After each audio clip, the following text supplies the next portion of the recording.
Dad, stop it already. The girl's trembling voice reached my ears. Hello? Oh, can I get a lunchbox? It's just me, my mom, and me. Please. Hurry up. I froze as the girl's voice frantically told me the address in a trembling voice. Don't you dare raise your hands to women and children. You piece of trash. My name is Sagawa Yuto, 34 years old. I now live as the underboss. When I walk down the shopping street, the path opens up naturally. Everyone who sees my face turns silent and looks away, as if they've seen something they shouldn't touch. I ended up in this position after making that decision that day. The reason I ended up on this path, it was because of my rotten father.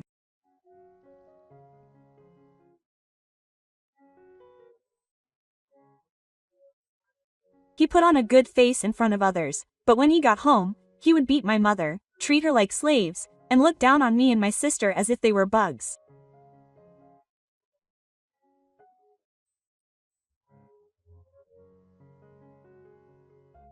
Why would my mother be with a man like this? I wished we could break up sooner, so I told my mother many times. But she always shook her head with a wry smile. It's for living expenses and tuition. That's all. If we break up, we won't be able to survive. All I can do now is endure it. My mother's love and determination to sacrifice herself to protect our lives.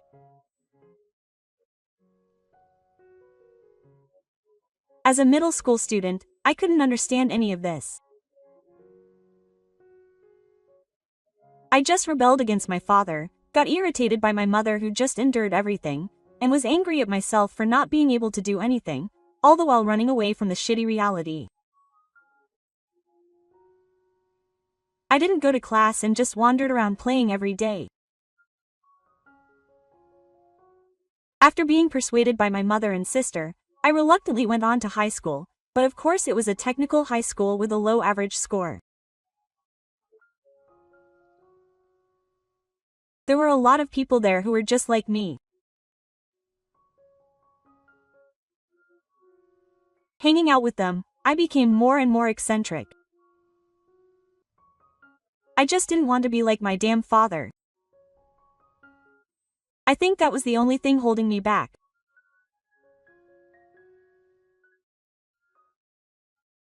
I don't have a strong sense of justice or anything, but when I saw someone being treated unfairly, I just couldn't keep quiet. That day was no different. As I was walking aimlessly through town, several men came running towards me. They kept running forward, bumping into people around them without even apologizing. They even casually bumped into mothers with children and elderly people. They were in the way. Stop walking so slowly. When I saw a young man yelling at an old woman who had fallen over after being pushed, I said, "Hey, don't mess with me."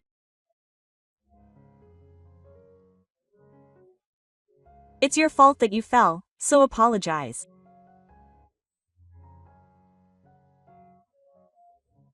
I glared at him and said, "Now, hold your chest." The man grabbed me by the collar and grinned in a menacing manner. I could see some kind of pattern etched into his skin through the gap in his shirt sleeve. But his arms were surprisingly thin. I punched him as hard as I could, hitting him in the face as he fell. The man's face turned into a cloud the moment I saw him. That incident was the beginning of everything. I later learned that he was a low-ranking member of a gang in a neighboring town, and had apparently run away with the gang's money. The young boss at the time showed up after hearing that information. It was the current boss. When the underboss saw me, who was clearly not afraid to stand up to men of that line of work, he said, "You're young, but you're good with the opposite sex. You have a promising future. Why don't you come work for us?" Quote. With those words, my life began to change dramatically. But strangely, I didn't regret it. Rather, I felt like I could finally breathe. I didn't want to sit down and study again, saying that there was no future for me if I continued to be a delinquent.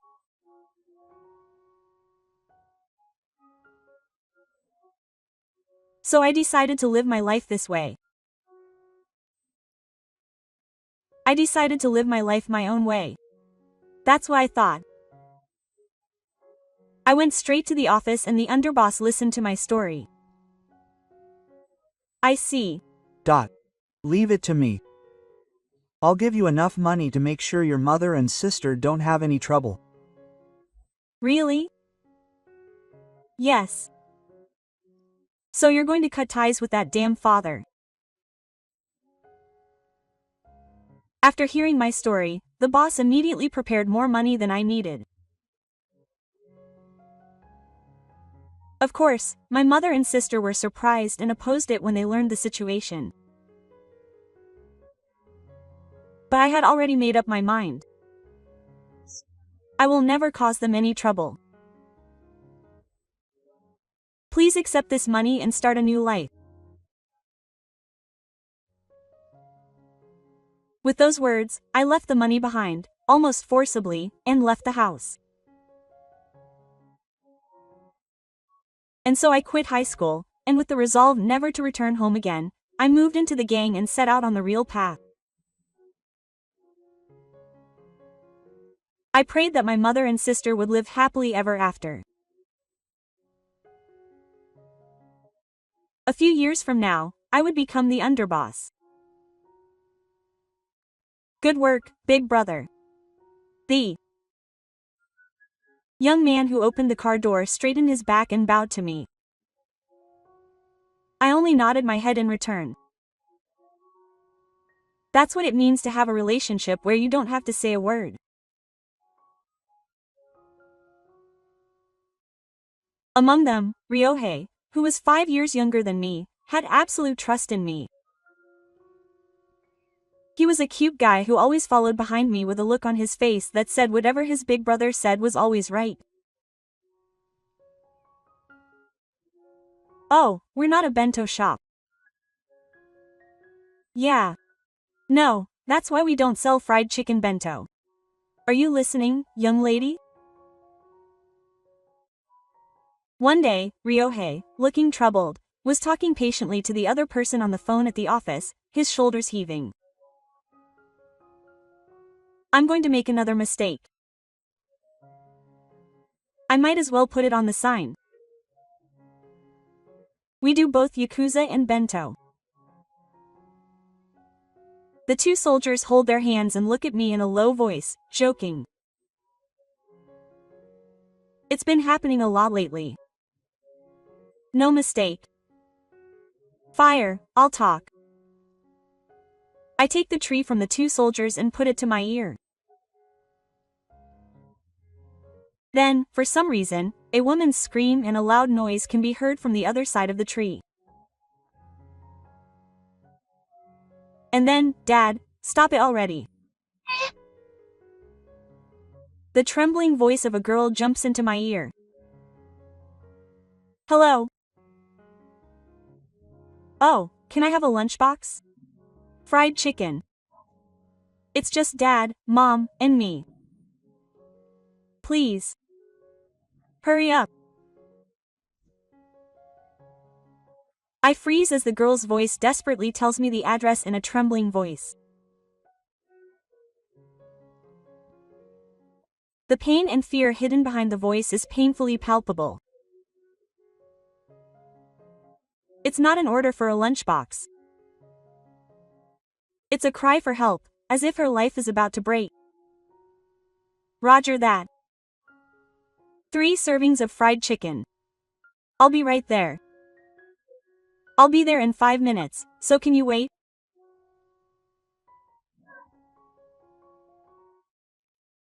I hang up the phone and give the 2 soldiers a look. Let's go. The apartment is right over there. Huh. Ryohei followed me in a panic as I ran off, not knowing what was going on.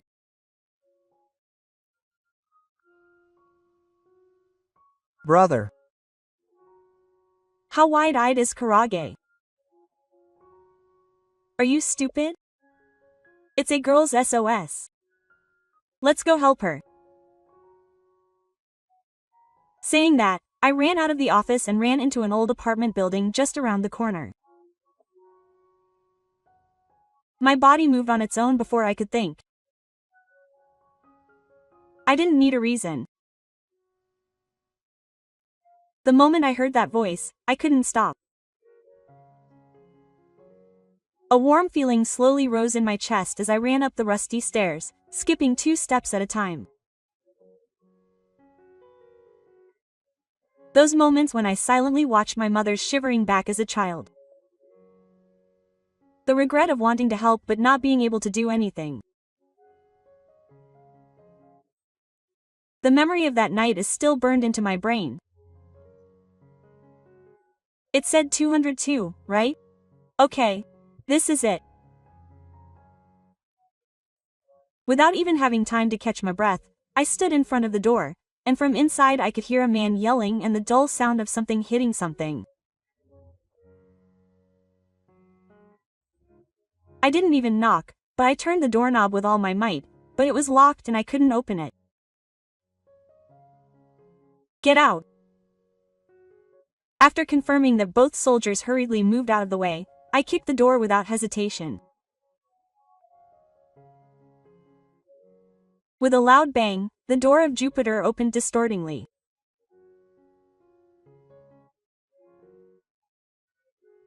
Inside, a large man grabbed a girl behind his back and a woman who looked like her mother by the hair, pushing her against the wall and yelling with bulging eyes. Who are you?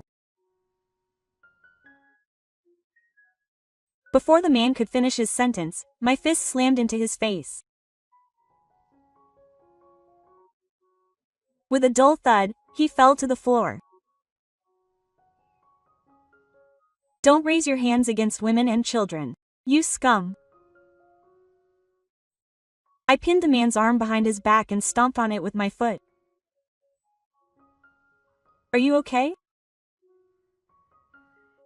I said this and turned my attention to the girl. Her small body was still trembling, but there was definitely light returning to her eyes. Thank you, bento shop owner. I nodded kindly at those words. Can you stand up? Let's get out of here anyway. I called out to the woman sitting next to the girl. Yes. But you guys came here after receiving the SOS from this girl. There's nothing suspicious about it. Don't worry. The woman stared at me with frightened eyes, but after a few seconds of silence, she surrendered herself to my arms with no strength. I have to get my school bag. Hey, hey! As I was about to leave the house, the girl suddenly remembered something and ran back inside. Then she returned to the entrance with her school bag still clutched in her small arms. There's one thing I absolutely can't leave behind. I see. Okay, let's go. I put my hand on the girl's shoulder and looked at the woman walking next to her. Her eyes were still frightened, but she was still taking one step forward. Hey, wait up, you guys. Hey. Man's voice echoed from behind me. He was lying on the floor, his face twisted in frustration, and he glared at me while clutching his aching stomach. But he didn't seem to have the strength to stand up anymore. Both soldiers looked down at the man and said coldly, "I was going to beat you up so badly that you'd never be able to stand again. Your big brother went easy on you. You should be grateful," quote. And we left the house, holding the girl's hand and supporting the woman.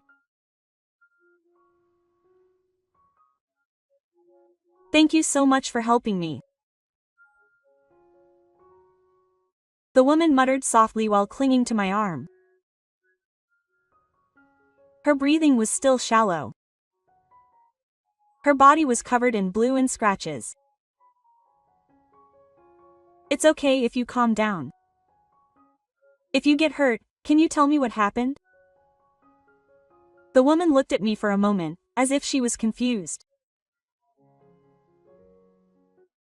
Her gaze was a mixture of caution and hesitation, but she immediately nodded slightly. "Yes. My name is Ichino's Rina. My husband's name is Yoshi. This child is Ayaka, 7 years old."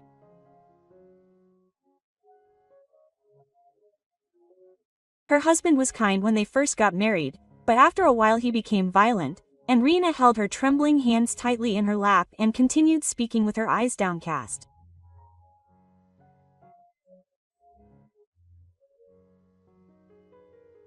It was around that time that she found out she was pregnant with Ayaka.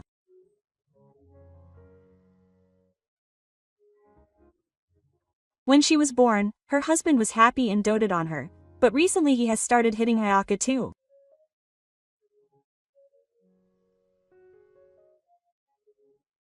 Ayaka was just hurting me, so she yelled at him not to talk back to her. Rina tried desperately to hold back her tears as she tried to speak with a trembling voice. "Don't do that to Mom, Dad." That's probably what she yelled. I thought I had to do something about it, so I went to the police. But they didn't take me seriously. They just gave me a perfunctory warning, saying that marital arguments happen in every household. My husband is a loving person outside and has a good reputation at work. That's why no one believed my story. TCH, the police are useless. But I'm sure that Ayaka called to help Rina.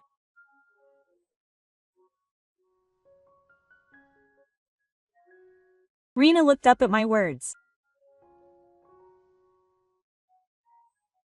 When I fell to the floor after being hit by my husband, Ayaka went to the kitchen phone.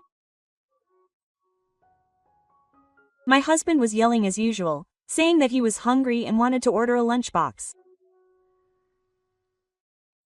Ayaka, who had ordered from him before, called me out of concern. So Ayaka ordered a lunchbox. But she had called my house by mistake. Lately, a lot of people have been calling my house by mistake, thinking it was a lunchbox. When I looked it up, I found that the phone number of a new lunchbox shop that had opened in the neighborhood was very similar to ours. I was lucky. I'm glad you called my place. I felt like Ayaka was desperately asking for help while pretending to order a lunchbox over the tree.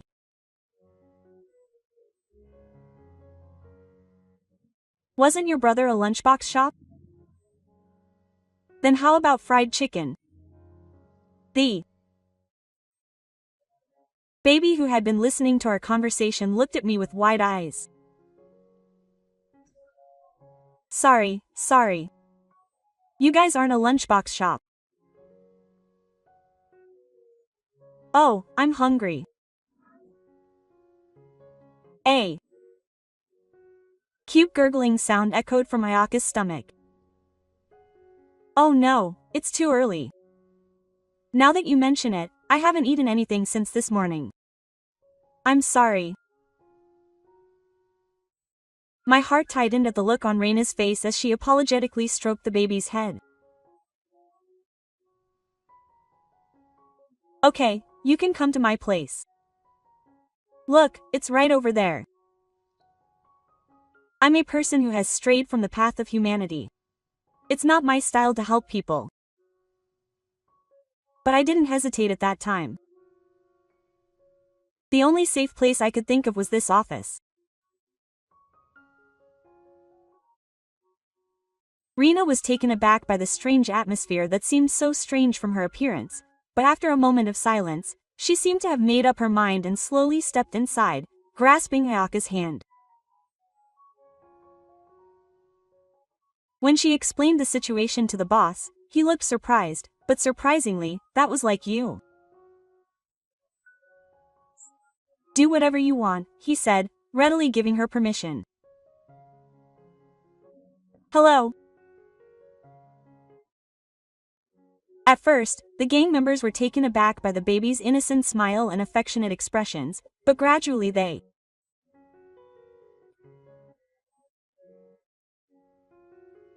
started to enjoy playing with her, saying things like, "Oh, how cute Na-chan is." Or, "Let's play some scrunch." And so a few weeks passed.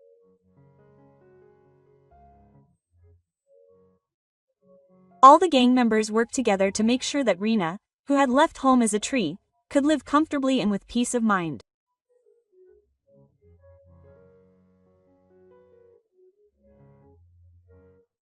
For a while, Reina couldn't hide her nervousness, and would shrug her shoulders whenever she made eye contact with someone, but as time passed, she gradually began to smile.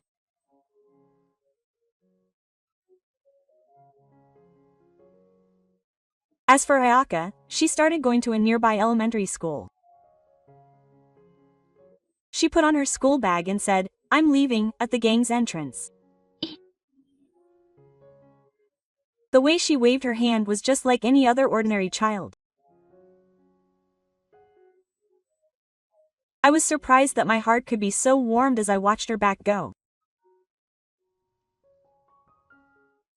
At night, we all gathered for dinner, and sometimes Ayaka and I would play a serious game of Karekran, and the two of us would burst out laughing. When Reina saw us like that, she would say, "You're just like a real mother and daughter," and she would secretly wipe away her tears and smile.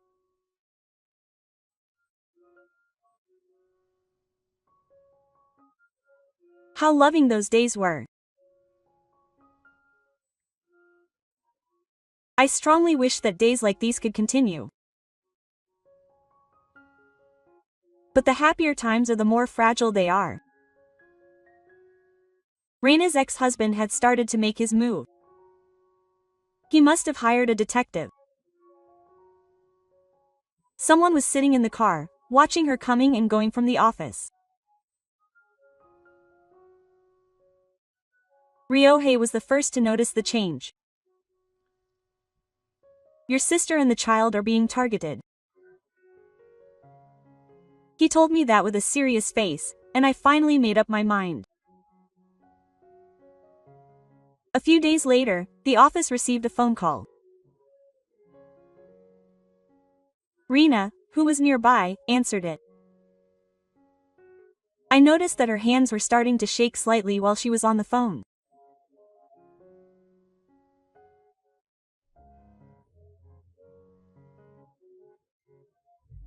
Something inside me almost snapped at that moment, demanding that my husband be returned to me and Ayaka, but the moment I saw Reina's trembling hands, my anger was overcome by the desire to protect her.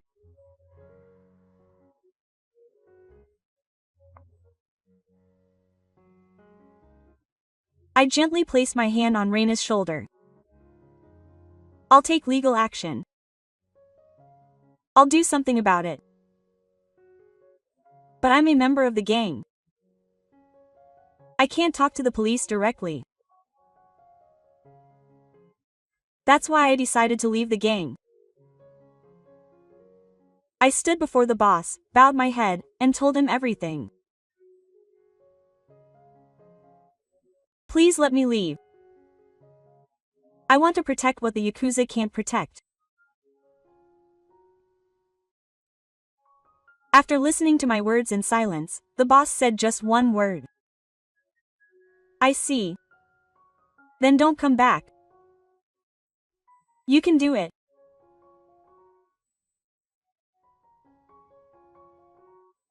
That day, I officially left the gang. I left everything I had as a Yakuza behind.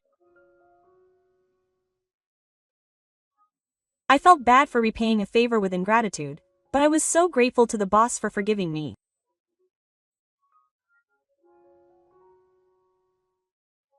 After that, I asked a lawyer introduced to me by Reina's relatives, and consulted the police. With the diary, medical records, and call records from her ex-husband, she filed a restraining order with the family court, and the order was successfully granted. And then, finally, the main issue of divorce came. Her ex-husband was stubborn, but in the end, the evidence of domestic violence was all there, and Reina's application was fully accepted.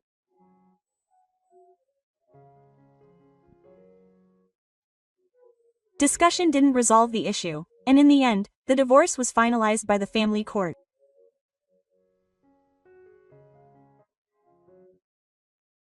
I had prepared myself for my past as a former Yakuza to get in the way, but fortunately, the procedures went smoothly, as I'm just an ordinary person now. If I had used my secret power, it might have been over quickly. But that would have been meaningless. I told Ri-san the same thing. I wanted Ayaka to be able to live with her head held high in the future. I didn't want to cast even the slightest shadow over her world. The days that followed were hectic. I worked hard at my job as a caregiver. At first, everything was a trial and error. Caring for the elderly was completely different. But little by little, I began to feel the reality of living as a member of society. Rina started working part-time, and Ayaka grew healthier and healthier. One day, while we were having dinner as usual, I went to Rina. I've always thought this. I want to protect Rina and Ayaka's smiles forever. So will you marry me? Tina was dumbfounded for a moment, but then nodded with tears in her eyes. Yes. I've always loved you, San, who is reliable and kind. Ayaka-chan jumped for joy when she asked, "Are you going to marry Yu-san's mom?" Then will you be my dad? Quote. The small apartment where the three of us started living is now my treasure. Every day since then has been busy but happy.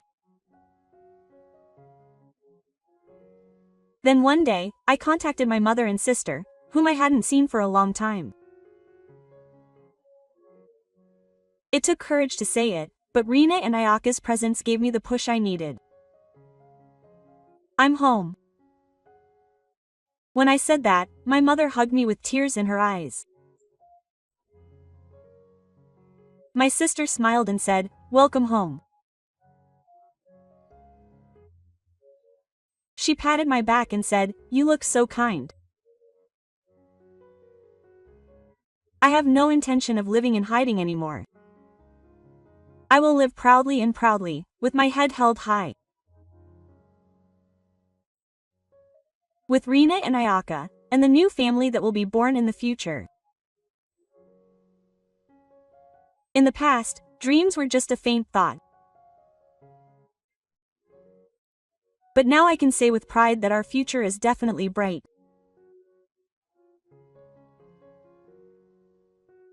Thank you for watching until the end.